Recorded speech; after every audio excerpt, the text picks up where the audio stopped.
주의 이름 안에서 주의 성소로 가네. 영광스러운 이곳에 우리 기쁘게 왔네. 거룩한 모자 앞에서 따뜻함을 느끼네. 우리 마음 경배하며 찬양의 제사 드리네.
생명에 쌓여 살아가게 하시고 주님의 평화로 임하소서.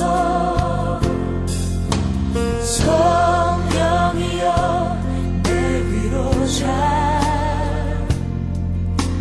나를 강건하게 하소서. 주의 영광을 위해 진리 위에 서리니 주님의 평화로 임하소서.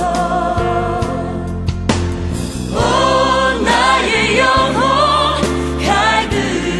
갈급하니 주님의 진리 알게 하소서. 오 성령이여 나를 채우사 주님의 생명을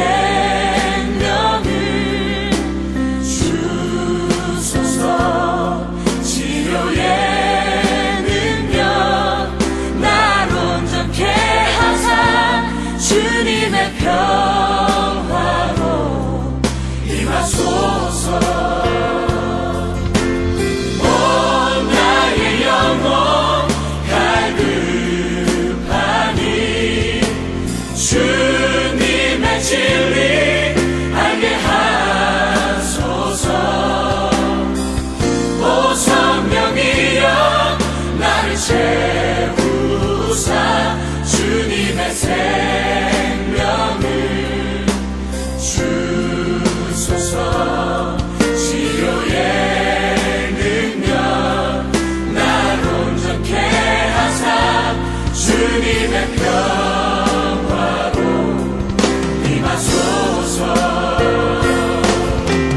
오 나의 영혼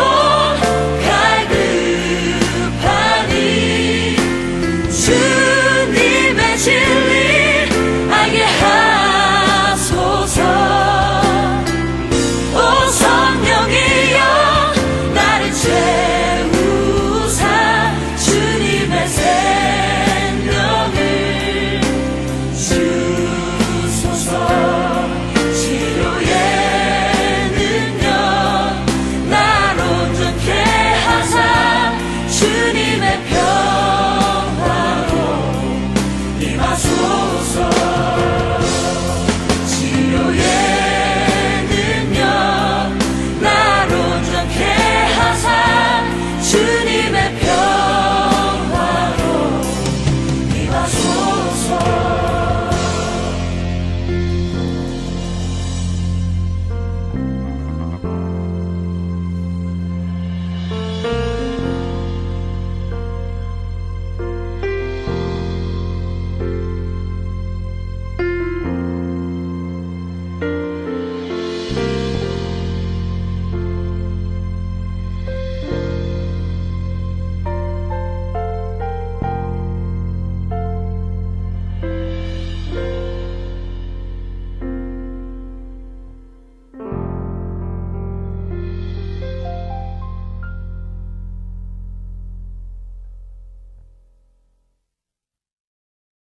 네, 이인영 목사님께서 기도해 주시겠습니다.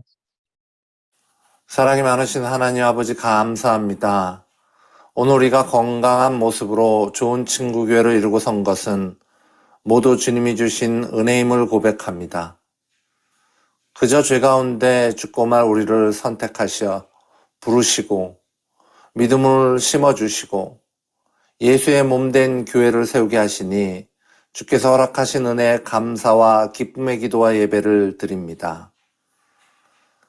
때로는 일상의 어려움으로 고단할 때 있으나 주님을 의지하여 다시 섭니다. 때로는 예상치 못한 괴로운 일을 당하기도 하지만 주님을 사랑하여 다시 섭니다. 우리가 사방으로 우겨쌈을 당하여도 쌓이지 아니하며 답답한 일을 당하여도 낙심하지 아니하며 핍박을 받아도 버림받지 아니하며 거꾸로 뜨님을 당하여도 망하지 아니함은 예수의 생명이 우리 안에 역사하심이라는 말씀과 같이 살아계신 예수를 의지하여 모든 아픔과 고난을 이기는 우리 좋은 친구교회 될 수 있도록 허락하여 주시옵소서. 믿음이 있다고 하면서도 행함이 없는 죽음 믿음을 자랑한 자 되지 않게 하시며 말씀을 받아먹고 소화하고 힘입어서 내가 서 있는 그 자리에서 세상을 바꿔나가는 참된 성도 될 수 있도록 인도하여 주시옵소서. 연말을 맞이하여 더욱 외로움을 많이 겪을 소외된 사람들에게 주님의 사랑의 빛으로 따스하게 감싸주시고 주께서 알려주신 사랑의 보살핌이 이 세상 곳곳에 차고 넘치도록 하여 주시옵소서. 또한 좋은 친구교회 모든 성도님들과 유튜브를 통하여 예배드리는 모든 성도님들께 이 예배 가운데 주님을 만나는 은혜를 누리게 하시오며 이동영 목사님을 통하여 하나님의 말씀이 선포될 때 모든 영혼이 더욱 일어나 주를 찬양하게 하여 주시옵소서. 말씀을 전하시는 목사님께 영육간의 강건함을 허락하시고 예배를 위하여 수고하는 모든 손길 위에도 축복에 축복을 더하여 주시옵소서. 또한 모교회를 돕기 위하여 제주도로 울산으로 분주히 뛰시는 이용표 목사님의 발걸음도 기억하시고 그 노력이 헛되지 않아 어려운 교회의 문제가 모두 잘 해결될 수 있도록 도와주시옵소서. 오늘 이 예배를 허락하신 주께 다시 한번 감사드리오며 모든 말씀 우리 주 예수 그리스도의 이름으로 기도합나이다. 아멘. 이제는 주님께서 가르쳐 주신 기도로 함께 기도하겠습니다.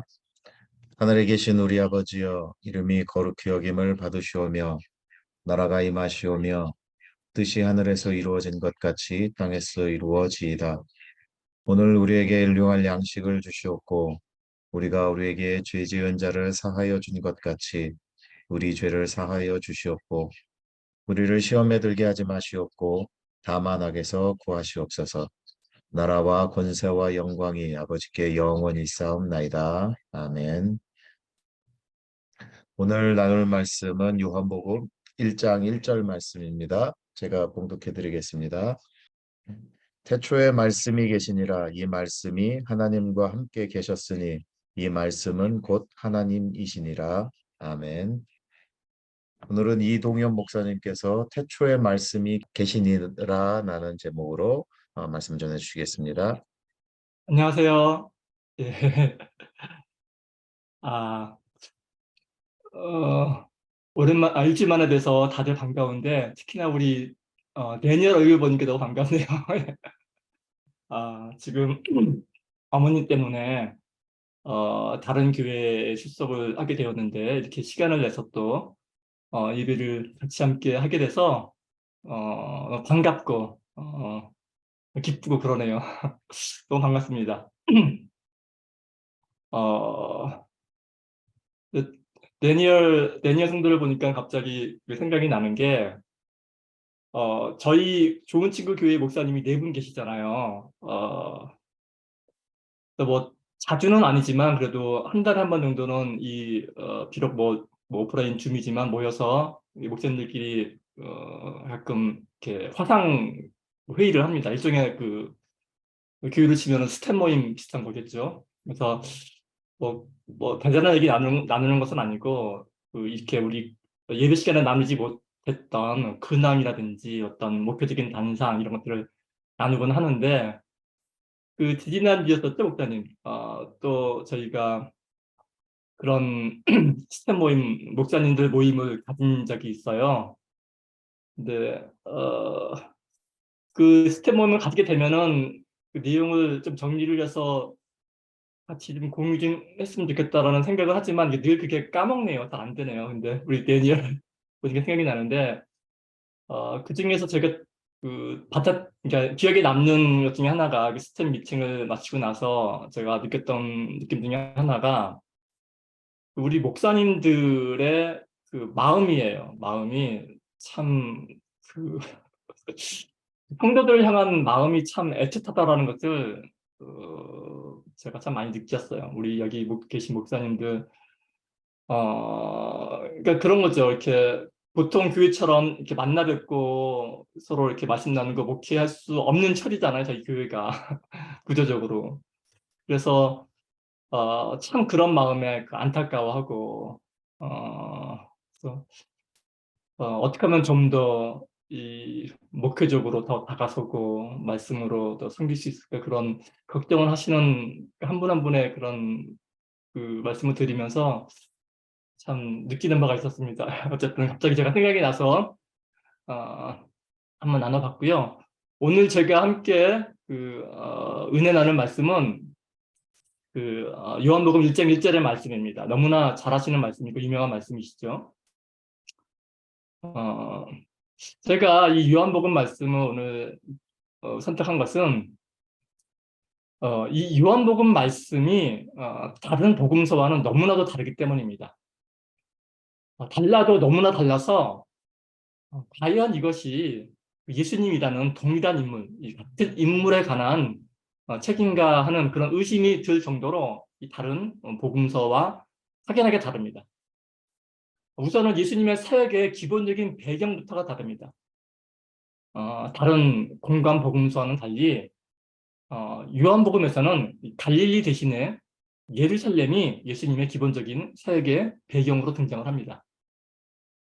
그리고 이 전체적인 사역도 다른 복음서와 매우 다릅니다.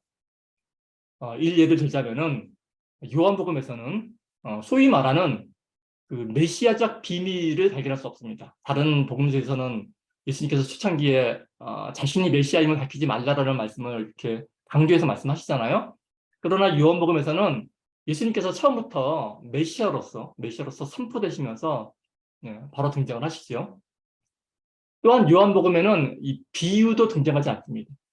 다른 복음서에서 많이 등장하는 비유도 등장하지 않고 대신에 상징적인 언어가 많이 등장을 하죠. 뭐 빛이라든지 뭐 생명이라든지 이런 상징적인 언어가 등장을 하고 또한 요한복음에는 귀신을 쫓아내는 내용도 없어요. 귀신을 쫓아내는 내용도 없고 뭐 광야에서의 시험이라든지 변호산 사건 그리고 다른 모든 복음서에 실려 있는 제자들과의 성만찬 이런 기록들도 없습니다.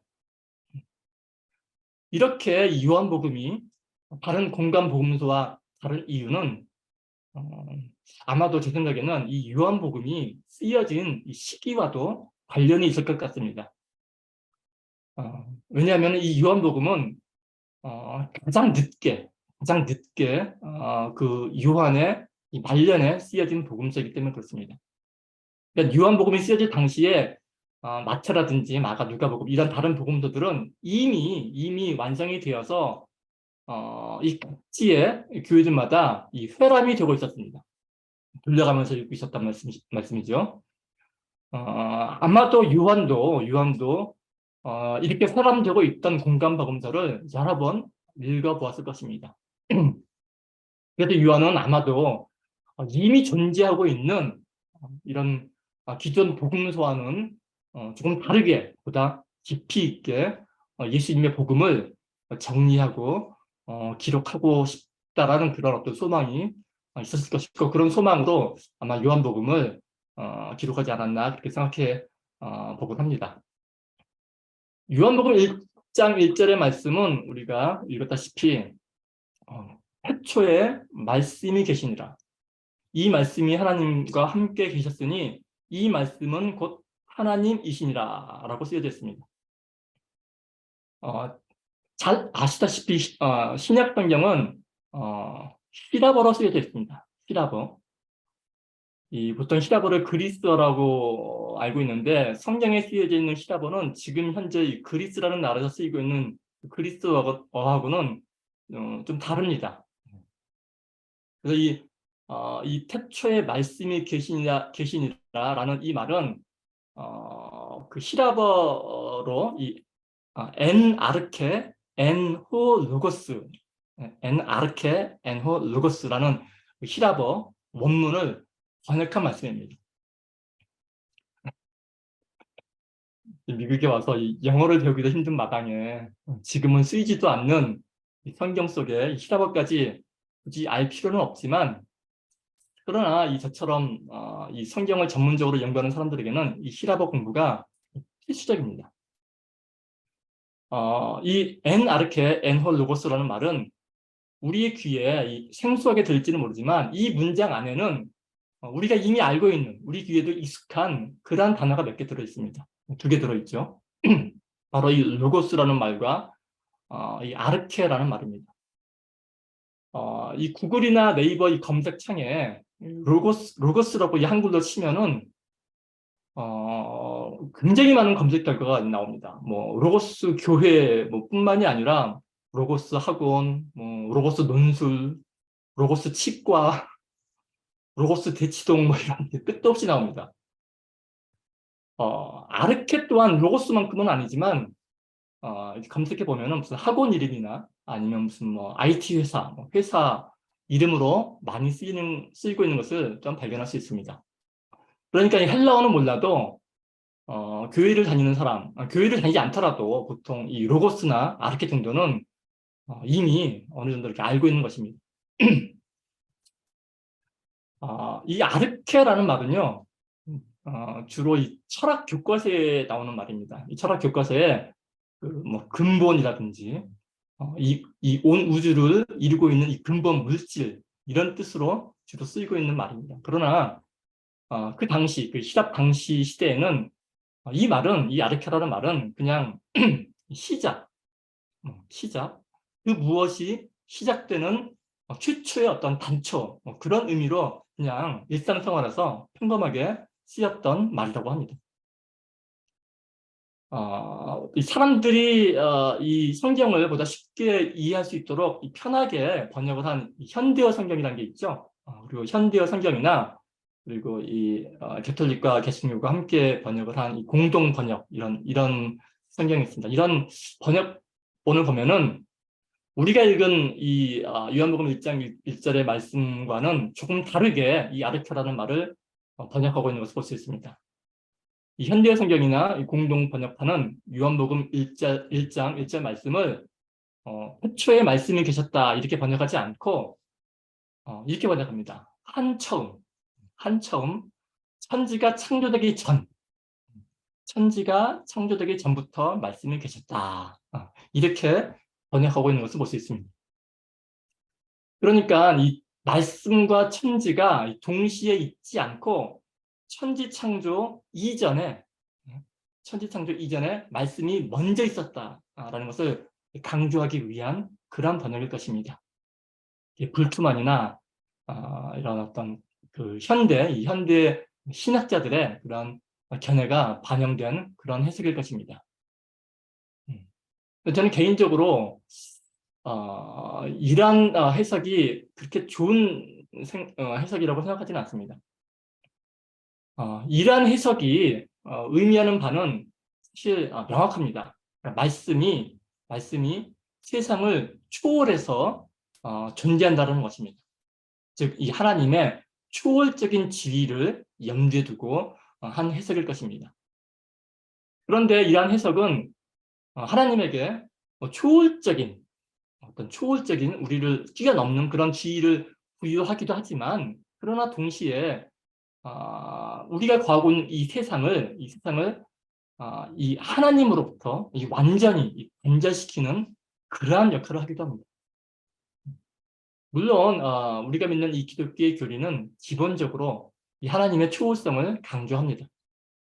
그런데 우리가 여기서 한 가지 명심해야 될 점은 이 교리가 곧 진리 자체는 아니라는 사실입니다. 생소하신가요? 네. 교리가 진리 자체는 아닙니다. 교리라고 하는 것은 어떤 사상이나 어떤 가르침이 하나의 종교로서 이 자리 잡아가는 마당에 그 필요성에 의해서 하나의 사상이나 하나의 가르침이 어떤 종교로 자리 잡아가는 그 마당에 그 필요성에 의해서 정리되고 완성되는 한낱 인간의 사상 체계일 뿐입니다. 저는 가끔 이 기독교의 교리를 진리와 혼동하는 사람들을 만나봅니다. 가끔이 아니라 아마 제 생각에는 대부분의 기독교인들이 그러하지 않을까 생각합니다. 그리고 이러한 생각은 목사님들이 더 심하죠. 목사님들이 훨씬 더 심할 것입니다. 뭐 노예 가서 이런 얘기하게 되면 뭐 이단 소리 듣고 난리가 아닐 겁니다.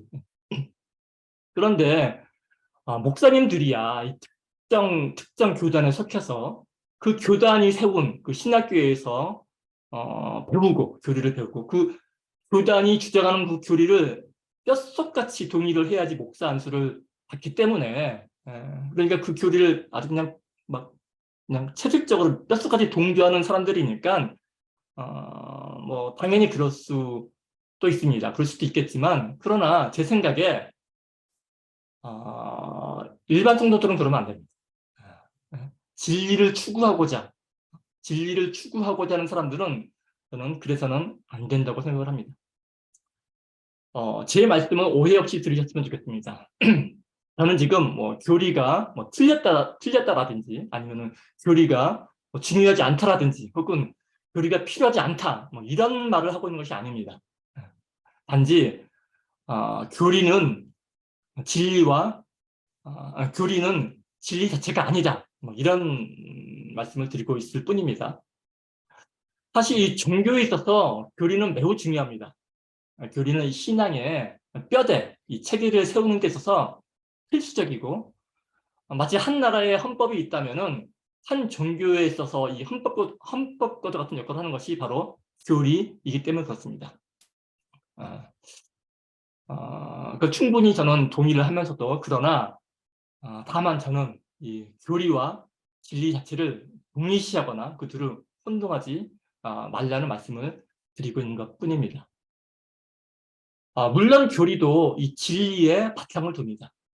그리고 이 교리가 생긴 이유는 이 진리를 보다 명확하게 우리에게 전해주고 그러니까 보다 명확하게 드러내서 우리에게 전달하기 위한 그러한 목적에서 교리가 있는 것입니다. 그렇게 하기 위해서 보다 더 신학자들이라든지 그들은 보다 더 정교하게 이 교리화, 이 가르침의 교리화 작업을 하는 것입니다. 그러나 제가 정말 명확하게 말씀드릴 수 있는 사실 하나는 무엇이냐면은 그럼에도 불구하고 교리가 진리를 완벽하게 드러낼 수는 없다라는 사실입니다. 왜냐하면 교리라는 것은 기본적으로 언어로 진술된 것이고 이 땅에 현존하는 그 어떠한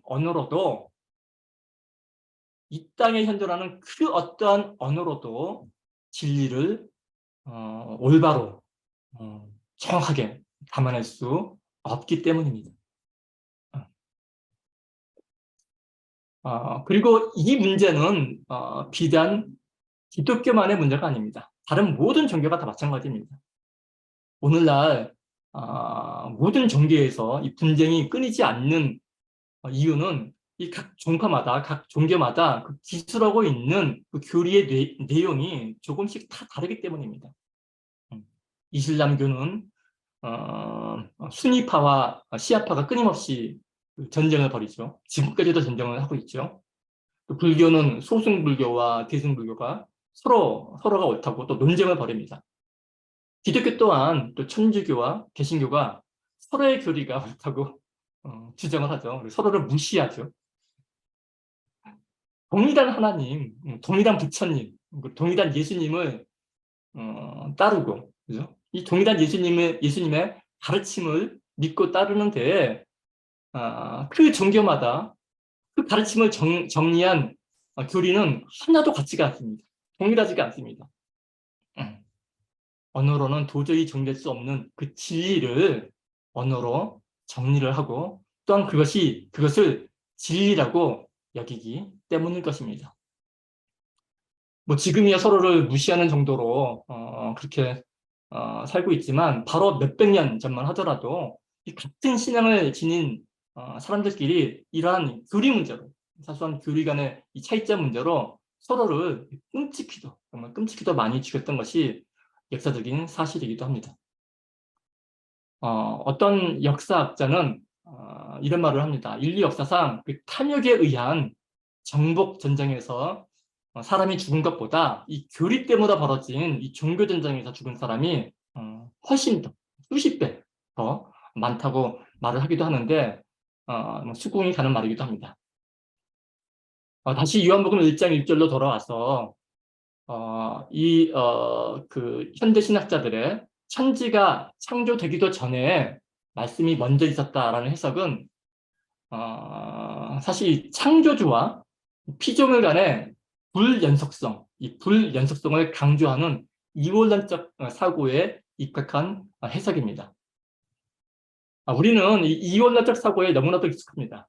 세상을 좋음과 나쁨, 빛과 어두움, 또 선과 악, 아름다움과 추함, 무거움과 가벼움, 높음과 낮음 이런 식으로 끝도 없이 나눕니다. 우리는 모든 것을 이 주체와 이 주체가 바라보는 이 대상으로 나누는 그러한 이분법적인 사고에 너무나 익숙합니다. 그리고 그것을 너무나도 당연하게 생각을 합니다. 그러나 이러한 이분법적 사고방식은 사실 서양의 사고방식입니다. 그것도 이 플라톤 이후에 근대, 플라톤 이후부터 근대까지 이어온 서구의 이성주의, 합리주의의 그 사고방식에 입각한 단 하나의 세계관일 뿐입니다. 여러 가지 세계관 중에 하나의 세계관일 뿐입니다. 동양의 사고 체계는 그렇지가 않았습니다. 동양의 사고 체계는 이원론적이지가 않습니다. 인도를 비롯해서, 그러니까 인도에서 생겨난 힌두교라든지 불교도 인도에서 생겨났죠. 예. 그리고 중국의 뭐 도교라든지 유교 이런 데서는 사실 이원론적인 사고를 발견하기가 힘이 듭니다. 이 동양적인 사고에서는 심지어는 이 선과 악의 그 명확한 구분마저도 사실 별 의미가 없고 사실 힘듭니다. 저는 지금 이 동양적 이론론적 사고방식이 옳으냐 아니면 서양의 이론론적 사고방식이 뭐 틀렸다 이런 뭐 누가 맞고 누가 틀리냐 이런 말을 하려는 것이 아닙니다. 따지자는 것이 아니라 제가 말씀드리고자 하는 것은 사실 이러한 모든 것들은 그 인간이 세계를 바라보는, 이 세계를 이해하는 한 가지 방법론, 이 방법론에 불과하다라는 그런 말씀을 드리고 있는 것 뿐입니다. 그런 말을 하고 있는 것입니다. 성경의 진리는 서양의 이원론도 아니고 그렇다고 동양의 범신론이나 이론론적 사과와도 아무런 상관이 없습니다. 그럼 뭐냐? 그럼 목사님 그건 뭐예요? 안타깝지만 아쉽게도 그 어느 것이다 라고 말로 표현할 수가 없습니다. 앞서 말씀드렸다시피 진리는 언어로 표현되는 순간, 이 발화되는 순간에 그 진리, 본연의 진리 자체와는 아무런 상관도 없게 되기 때문입니다. 아마도 10계명에 하나님께서 그 2계명과 3계명에 그 하나님의 형상을 만들지도 말고 그 이름을 헛되이 부르지 말라라는 그러한 계명은 그 무엇으로도 표현될 수 없는 그 진리 자체이신, 그 진리 되신 하나님을 굳이 표현하지 말라라는 그러한 뜻의 표현이지 않았나 그렇게 생각해 보기도 합니다. 우리가 이 성경을 선과 악, 아니면 뭐 천국과 지옥, 창조주와 피조물 이렇게 이원론적인 사고로 자꾸만 이 생각을 하고 또한 이러한 생각이 우리에게 아주 익숙하게 들리는 것은 이 성경의 가르침이 이 교리화, 성경의 가르침이 교리화되는 과정 속에서 그 히랍 철학의 사상 체계에 많은 도움을 받은 데서 기인한다고 볼 수 있을 것입니다. 그 히랍 철학 중에서도 그 이데아론으로 유명한 플라톤주의에 많은 영향을 받았습니다. 플라톤주의 잘 아시죠? 이 플라톤의 이데아론은 그 세상을 그 본질적인 세상 밖에 있는 이데아하고 그 이데아 그 본질의 본질이 그 투영된 어떤 화상이 바로 이 그림자 같은 화상이 이 세계라는 것이죠. 이 화상으로 구분하는 그런 이원론적 세계관의 결정체입니다. 사람들은 흔히 이 서양 철학의 근원으로서 플라톤을 손에 꼽죠. 서양 철학의 근원이 플라톤이라고 생각을 하지만 엄밀히 말씀드리자면은 이 플라톤의 그 철학은 히랍의 서양 철학 전통의 하나의 이 가지에 불과합니다. 이 플라톤 이전에도 그 우리가 제 고등학교 때는 많이 배웠는데 그 뭐 만물을 이전한다 이런 얘기 있죠. 만물을 이전한다. 같은 양에 두 번 발을 잠글 수 없다. 이런 말로 유명한 헤라클레이토스의 사상과 그리고 구하는 반대로 만물은 전혀 변하지 않는다라는 이 파르메니데스의 사상이 이 소크라테스 플라톤 이전에 이미 히랍 이 철학 전통에는 이 양대 산맥처럼 나란히 있었습니다. 그런 사상 체계가 넓게 퍼져 있었는데 그 중에서 이 만물은 변하지 않는다라는 이 파르메니데스의 사상을 계승한 이 플라톤이 그 이후에 서양 철학의 이 주류를 이루면서 자연스럽게 이 헤라클레이토스의 사상이 변방으로 물려났을 뿐입니다. 여담이지만 나중에 이 헤라클레이토스의 사상은 뭐 이 근대 이 스피노자라든지 뭐 니체 같은 철학자들에 의해서 다시 조명을 받긴 합니다. 어쨌든 제가 이렇게 성경의 요한복음 이야기를 하면서 뜬금없이 뭐 당황스럽게 플라톤이며 이렇게 서양 철학 이야기를 하는가 의아해 하실 수도 있을 것입니다. 그러나 이것은 전혀 이 뜬금없는 이야기가 아닙니다. 왜냐하면 이 요한복음이 바로 이 시랍 철학 시랍 철학 사상이 이 꽃피우고 있던 이 태동기에 이 시랍 사상이 정말 이 절정으로 꽃을 피우고 있던 그 에베소라는 도시에서 그 철학 사상에 아주 익숙하고 그 철학 사상에 심지어는 아주 물들어 있던 그런 그 당시의 지식 대중을 대상으로 쓰여진 책이 바로 이 요한복음이기 때문에 그렇습니다. 그래서 이 요한복음의 핵심 주제인 이 로고스라는 말은 바로 이 에베소 지역에서 활동했던 그 헤라클레이토스 그가 처음으로 기창을 하고 그가 즐겨 사용했던 그의 중심 개념이기도 합니다. 그래서 이게 드디어 이 중요한 요한복음의 주된 주제인 이 로고스라는 말에 대해서 이야기를 할 차례인데 시간이 너무 지났네요. 그래서 좀 건너뛰고 좀 결론을 좀 말씀드려야 될 것 같습니다.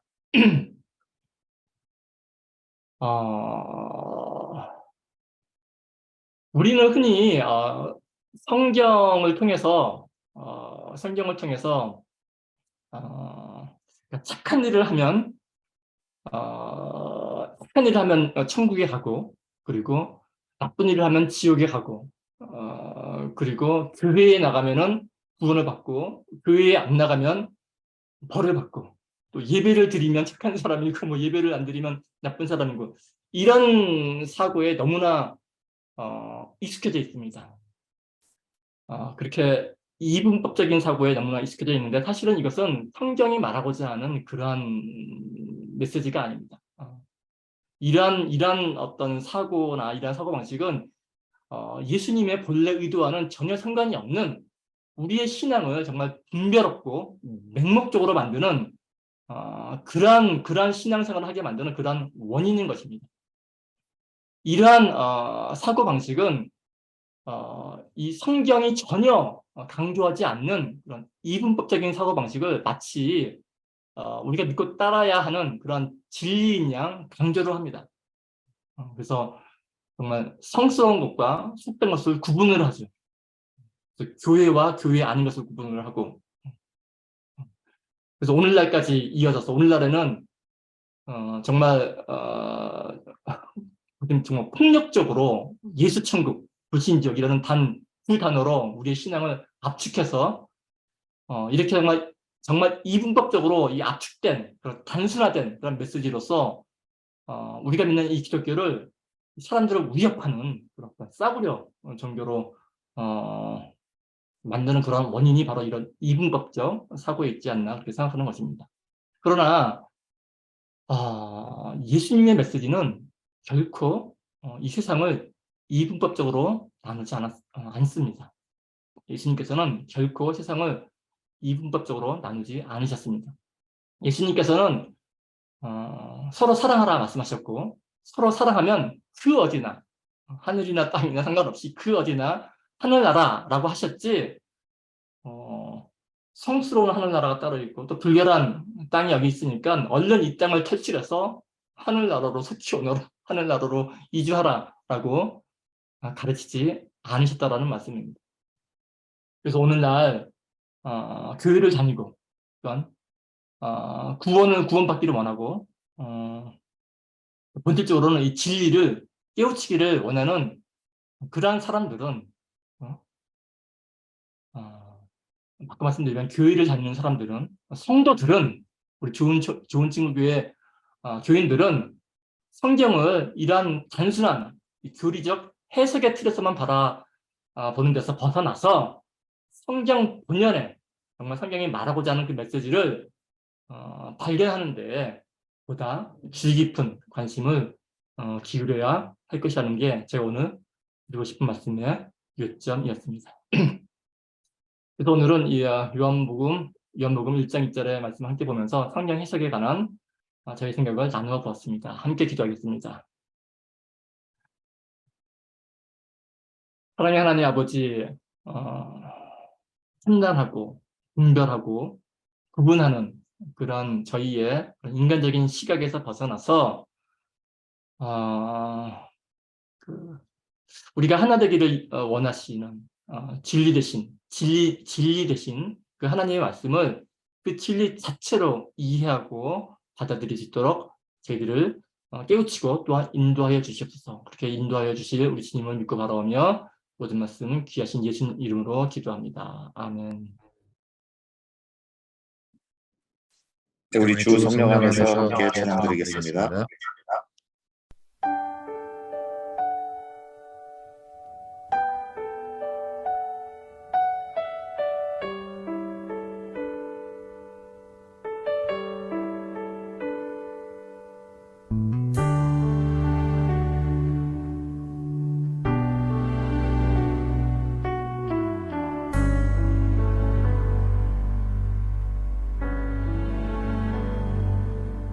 하나님의 나라가 이곳에 임했네.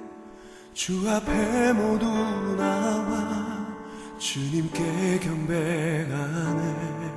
주 이름 부르는 자, 주 이름을 믿는 자, 주가 택한 모든 자 주의 영광 찬양하리라.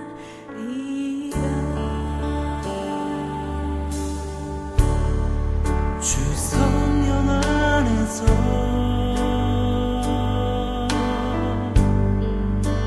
하나가 되어 주 복음 전하리. 모든 열방들에게 주 성령 안에서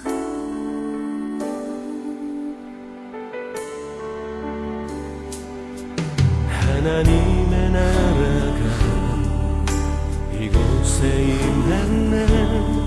주 앞에 모두 나와 주님께 경배하네. 주 이름 부르는 자, 주 이름을 믿는 자, 주가 택한 모든 자 주의 영광 찬양하리라.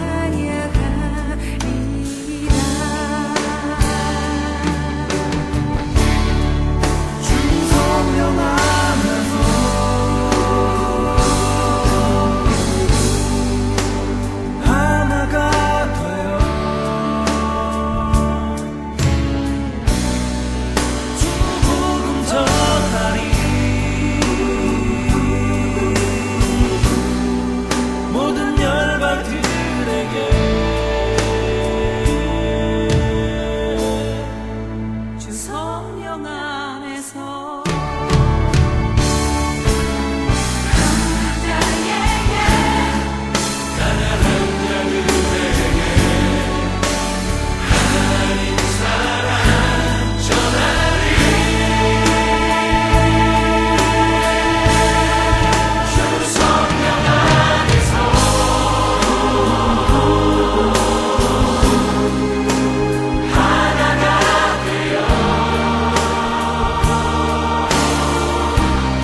이동영 목사님께서 축도해 주시겠습니다.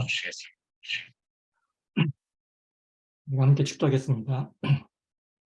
지금은 우리 주 예수 그리스도의 은혜와 하나님 아버지의 사랑하심과 성령 하나님의 교제케 하심이 지금 자리에 함께 모여 예비하는 좋은 친구 교회 성도들의 머리 위에 가정 위에 지금부터 영원토록 함께 있을지어다. 아멘.